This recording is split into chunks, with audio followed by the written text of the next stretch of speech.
My name is Pepijn Schoenmaker, aka Chiefpep, and I'm just an amateur bike builder. Well, yes, this is my second project. I've started with a scrambler, in which I finished, I think, in 2016, if I remember right. Well, this project I didn't really start it as a plan, where my scrambler I really started with a plan and I wanted to do that.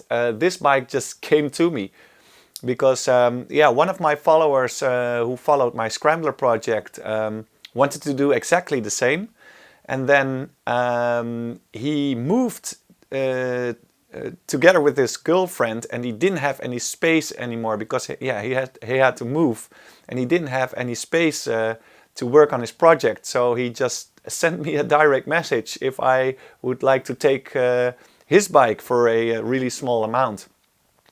Yeah, and then the bike was in my garage, and I still had some spare engines left, and then I thought like, okay, let's do this again. Yeah, I started it now more to do the YouTube series that I have. It wasn't really that I had to prove anything to myself. I didn't really have to prove that I could build a bike because I already kind of succeeded with the scrambler. So this was really a start of, okay, let's do this step by step, make a video, try to make a video each week, and just take the viewers together, just take the viewers with me through the whole process. Yeah, it took me a little bit less energy than my first project. Still, it took about 52 or maybe 60 weeks to build it. The hardest part on this project, next to the setbacks, I think the hardest part is always the rear wheel conversion on an XV750, because the rear wheel is an offset wheel. And if you want to change your wheels, the only option that you have basically is to yeah, modify the rear wheel in such a way that it will be approximately 1.7 centimeters to the left, because the rear wheels of the XV750 monoshock, as we have, is a yeah, offset wheel. So, or you could do laced wheels. Lacing is a little bit easier to put the offset in, or you if you have solid rims, then the only option that I believe you have is the XV700 or the next gen, the second gen XV Virago hub, which fits, but still, or the Diversion conversion, which I did, but still you have to put it offset. So you really need a really big lathe to do that.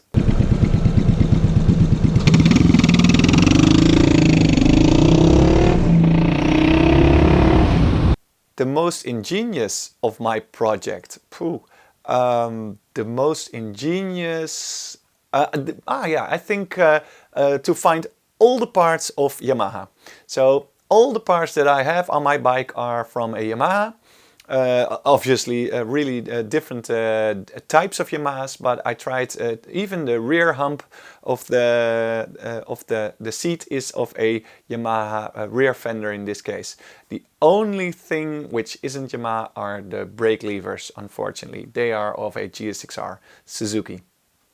The standard parts that are left on the Virago are the engine, the main frame, and the swing arm. That's the only, those are the only parts which are standard. The rest is completely built by myself.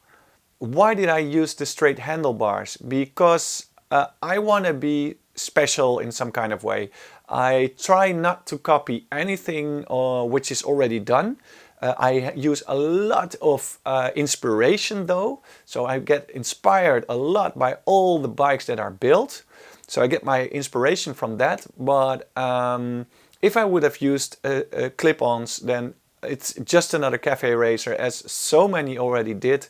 And next to the fact that I like the seating position a little bit more upright, and I would like to have like something in your hands, you know, like something big. Handlebars is something different than just leaning on those clip-ons. So I just like the stance like that. I also like Aprilia Tuono a lot rather than the RSV 1000. So yeah, that's why I use the handlebars. And the really big front fork, a 48mm front fork, also suits a really thick handlebar. The 28mm handlebar really goes well together, in my opinion. Where did I learn all this? All by myself. Okay, my family is kind of technical, especially for my mother's part. All my uncles and nephews are really technical, so I think it's something in the blood. You really need some, you really need to like and don't be scared to do stuff. And I always used to work on mopeds. I used to do RC racing, which has a lot to do with adjusting your springs and your suspension and wheels, and also a lot of technical things and a lot of electrical things. And yeah, I always used to wrench on my own motorbikes. I liked to clean them up, to restore them, to repair them. And yeah, all my life I was thinking like, I want to do a whole project just to see what happens. And this is the second one that succeeded. Am I considering a new bike for the future? I get this question a lot of times. I have to be honest, my followers and my subscribers haven't heard a lot lately of me. If you have a video every week and all of a sudden it stops, this is because I wanted to finish this project, and it takes me about 15 to 20 hours per week to do the working on the bike and editing all the videos. And when this bike was finished, I started a new study, which will take me 2.5 years. And this also takes me 15 to 20 hours per week. So this is where I put my energy in now.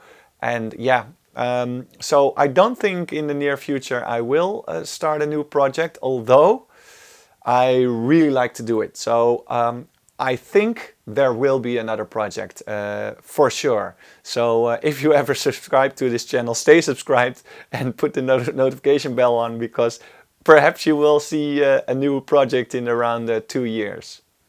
No, I'm not a mechanic at all. I'm just a teacher. I teach on the University of Applied Science here in Holland, Amsterdam. I have a full-time job. I'm in front of the class.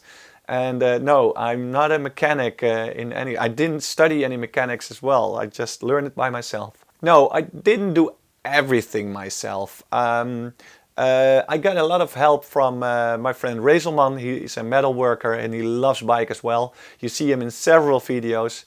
Yeah, he really can literally make my ideas. So I've got the idea.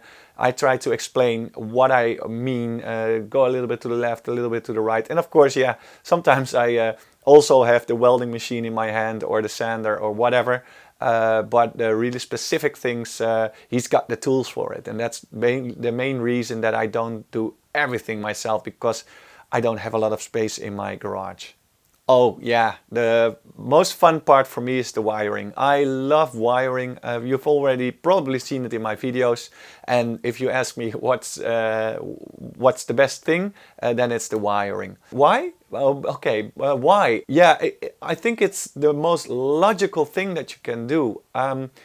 Gears and gearboxes and stuff like that also have like, this has to be like this, this has to be like that, that has to be like that.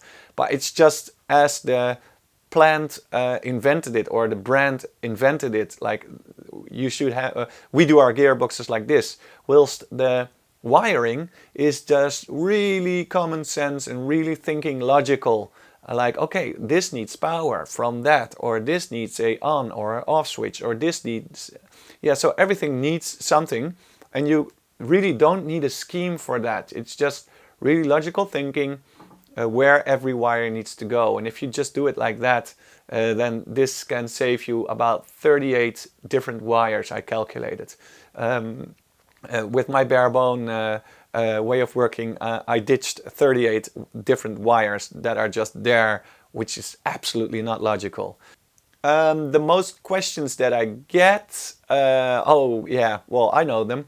What is your rear shock? It's a R1 rear shock.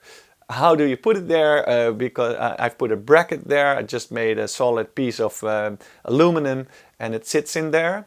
The rear shock is most often question, and the other question, what wheels do you use? I use Diversion XJ900 wheels. Final advice, that's a hard one. Just do it, really just do it. I get questions a lot of time, where do I start, where do I start? Just start by buying a piece of crap, a junkyard bike, something that is that needs some love, that you can see like, okay, this really needs some energy.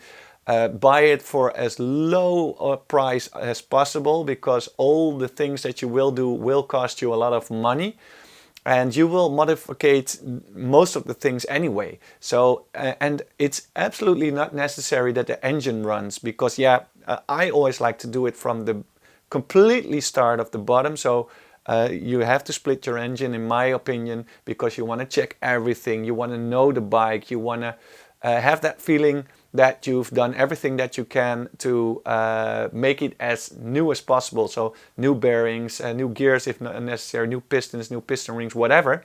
So that you don't fall into something like, oh, my this is broken or that's broken. So yeah, buy it as cheap as possible, strip everything that you can, and yeah, change everything that you like. Thank you. Thank you for watching.